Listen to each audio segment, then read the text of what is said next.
Hello, and welcome to the UC Berkeley Extension International Programs information session about how to apply for your student visa. I am Kevin Guzman, and I am an International Student Advisor and Designated School Official here in our International Student Services Department at UC Berkeley Extension. Today, I'm going to explain the process of how to obtain an F1 student visa in order to study in the United States. You may have already received or are waiting to receive your Form I-20, which will be crucial in the visa application process. If you have any questions during this presentation, go ahead and send them in. I'll do my best to answer your questions as I go through the presentation.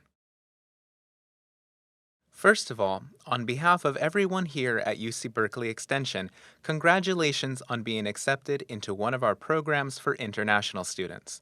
We're excited to welcome you into our Berkeley community, and we hope you are excited to join us and learn at this leading public university. At UC Berkeley Extension, we have an entire office dedicated to supporting our students. We're there each step of the way to help, from your application process to your time in Berkeley and after your program ends. Our goal is that your Berkeley experience is positive, safe, fun, and productive. As part of our services to you, we offer advice and assistance as you go through the visa application process. That's why you're here at this information session. Some of the services we provide include ensuring that you maintain your visa status while you're in Berkeley, preparing and issuing your visa documents, and working with you and your program advisor to ensure that your stay here in Berkeley is successful. In addition to helping you with any visa questions you may have, we're also here to guide you on a variety of other issues, such as navigating American health insurance, providing resources for your housing search, and helping you adjust to American culture. These are some of the resources we provide, and we'll be offering webinars on these topics in the coming weeks, and we hope that you all will tune in for those presentations as well. If you haven't already registered for those, please check your email to find out how to register. We also have drop-in advising hours that I'll list later on in this session. To start things off, I'd like to give a brief overview of what we're going to talk about today. We'll start by going over the Form I-20 and its importance. Then we'll discuss the I901 Service Fee and how it fits into the process. We will review the various steps in actually applying for your F1 visa. And lastly, we'll provide a brief overview of what you need to know when entering the United States. Once we're finished, we'll open it up for questions, so let's jump right in. All right, let's start with the Form I-20. You're probably thinking, what is it? Why is it important? How do I get it? And what do I do with it? Well, to answer these questions, let me start by saying that the Form I-20 is the document that certifies your eligibility to study in the United States. This form contains all of the relevant information regarding your program of study, including information about the school to which you have been accepted, the length of your program, and your ability to pay for the program. As a student who has been accepted into the program, you will receive this document via FedEx either at your home address or the address of your university or sponsor if applicable. Please remember that the Form I-20 is not the same as a visa, but it is still a very important document that you will need when applying for your F1 visa. Also, be sure to take care of this document for the duration of your studies in the U.S. You will need this document anytime you leave and re-enter the country. Okay, let's move on to the I-901 Service Fee and what it is.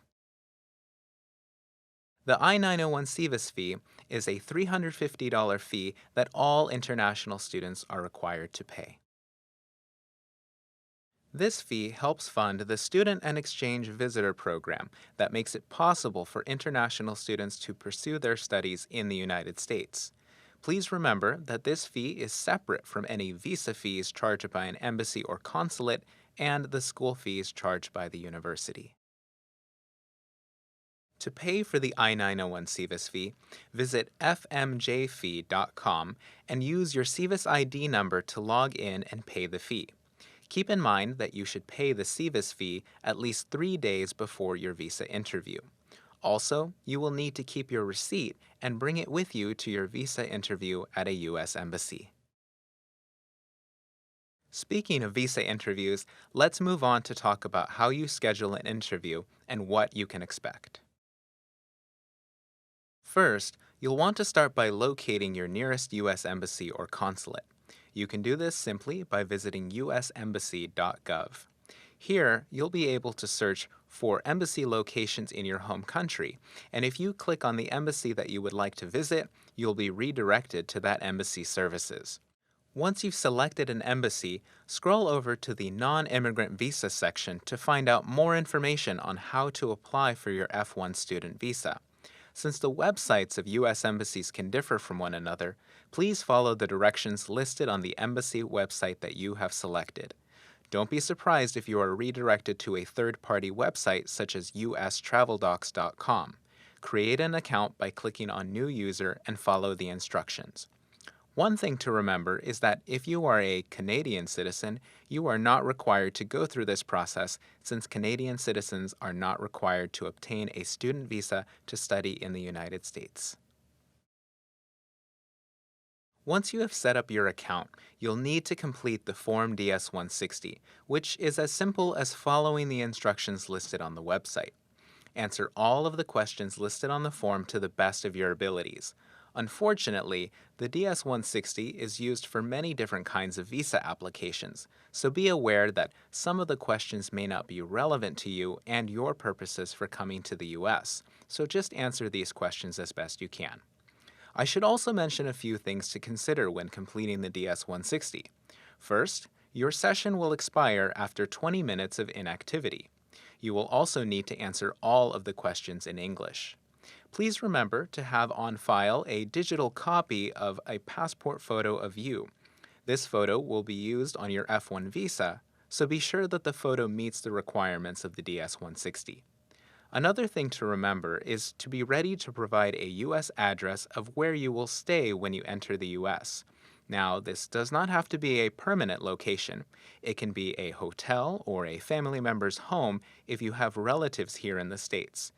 You will also be required to provide a contact you might have in the U.S. If you do not have a relative or friend living in the U.S., feel free to provide the address below of our PDSO, Olga Pali.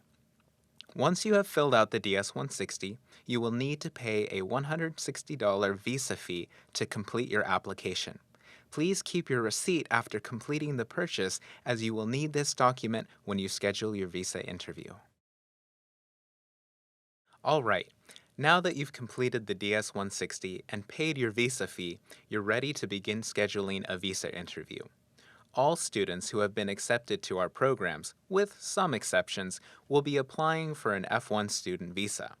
An F1 visa allows international students to pursue educational opportunities in the U.S., and most importantly, the primary purpose of this visa is to study and be admitted to the United States as an international student.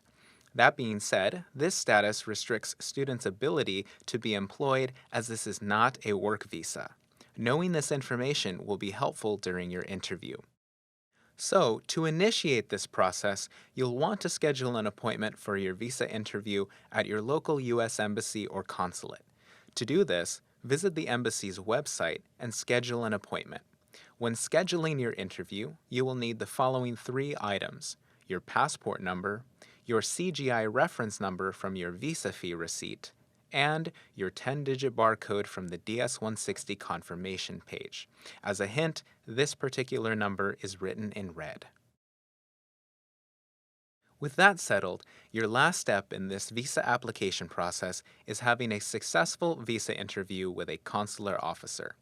Remember to bring with you the following items: your Form I-20, your financial documents, which demonstrate how you will be supporting yourself, your program acceptance letter, any academic documents such as transcripts, diplomas, or letters of recommendation, and your I-901 Service Fee receipt.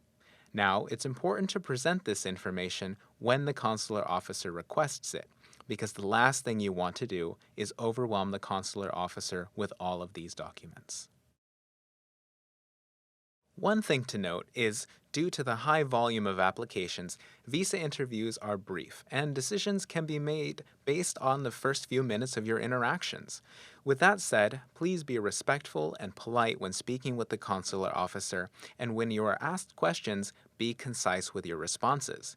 Keep in mind that the consular officer will ask you a variety of questions related to your purpose for visiting the U.S. Be prepared to explain what your program is and how it enhances your educational experience.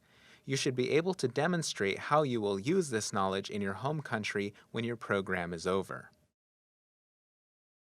Speaking of your home country, it's important to show that you have significant ties to your country. This is because of the non-immigrant nature of the F1 visa. Students with an F1 visa must be able to demonstrate that they have no intention of immigrating to the United States, so be prepared to provide that kind of information. Additionally, remember that your main purpose is to study in the U.S. Any mention of future work plans in the U.S. could be grounds for your visa denial, so please keep your interview centered on your educational goals. And speaking of visa denials, it is possible to have your visa application denied for various reasons. And if this happens to you, please ask for documentation on why you were denied and contact us immediately so that we can assist you. If you successfully clear the visa interview and receive your F1 student visa, you're ready to pack your bags and prepare to travel to the United States. So let's finish by talking about what to expect when you reach a U.S. port of entry. Once you arrive in the United States, you will need to present yourself to a Customs and Border Protection, or CBP, officer. CBP is the agency responsible for protecting our country's borders, and the CBP officer is responsible for determining your admissibility to the United States. That being said, it is important to have all of your required documentation to ensure that your meeting with the CBP officer goes quickly and hassle-free. Please remember to keep the following items with you at all times during your travel. You will need your passport with your F1 student visa, your Form I-20, and program acceptance letter and financial documents just in case you're asked to present this information. Please be calm and respectful and don't overwhelm the CBP officer with your documentation. Only present these items as requested by the officer. Before you can be let into the country, you will be asked a series of questions such as what is the purpose of your visit and how long you will be staying. You may also be asked where you will be staying, so be prepared to answer those questions. Don't forget that your primary purpose is to study in the United States, and if you provide any reason other than that, you may be subjected to further questioning. Once the CBP officer determines your admissibility, you will receive a stamp in your passport with your admission date and class of admission. This information can be obtained on the Form I-94, which you will need to provide us once you arrive in Berkeley. So, to sum things up, be kind and courteous, and your meeting with CBP will be the last hurdle on your journey to California and your studies here at UC Berkeley. Thanks so much for your time, and I hope you all learned some valuable information on how to apply for a visa. Thank you for submitting your questions, many of which we've been able to answer during the presentation. Here are a few more that have come in. Here's a good question we often receive. How long does it take to receive an F1 visa? Well, it's difficult to answer that question since it depends on the U.S. Embassy or consulate at which you are applying. However, if you search for visa wait time on travel.state.gov, there's a nice search bar that allows you to see estimated wait times based on the city at which you are applying. Here's another question that's come in. Do I need to dress up for the visa interview? My take on this question is that you should dress for success. Although visa interviews can be quick, it's good to put your best foot forward. Dressing nicely shows that you respect the consular officer's time and recognize how important the visa interview is. Dress comfortably and confidently, so don't show up in your pajamas. Time for a few more questions. And here's another one. What happens if I am denied a visa? Occasionally, there are students who are denied a visa, and although this might sound like bad news, there are ways to try and apply again.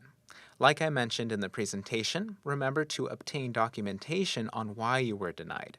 Sometimes, students just need to provide more information about their program of study.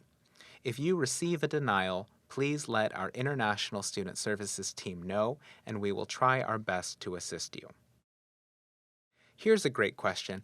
What happens if I forget a document when I travel to the United States?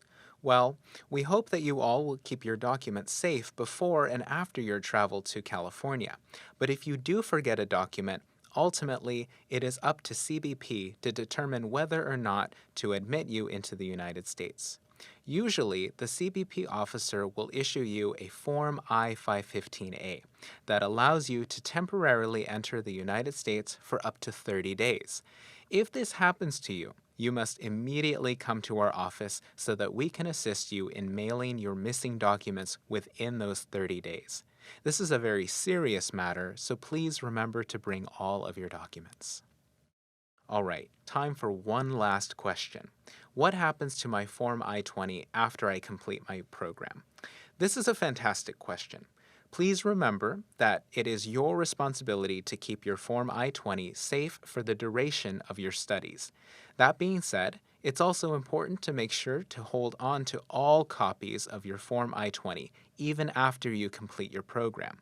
Some of you watching today might one day apply for a graduate degree in the United States, and in the future, if you apply for OPT after finishing your graduate program, you will need to provide all previous copies of your Form I-20, including those from UC Berkeley Extension. So please keep this document in a safe place. Well, that's all the time we have to take your questions.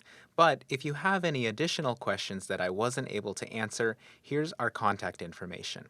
If you ever need to contact us or have any visa-related questions, please feel free to send us an email at extension-intl@berkeley.edu or call us at 510-642-2564. When sending us an email, please remember to include your extension ID number so that we can pull up your information quickly and provide you with an answer faster. Once you arrive in the United States, feel free to visit our office anytime. We have drop-in advising hours from 10 a.m. to 3 p.m. Monday through Friday. Thank you for watching our information session on applying for a visa, and we look forward to seeing you in Berkeley. Have a great day.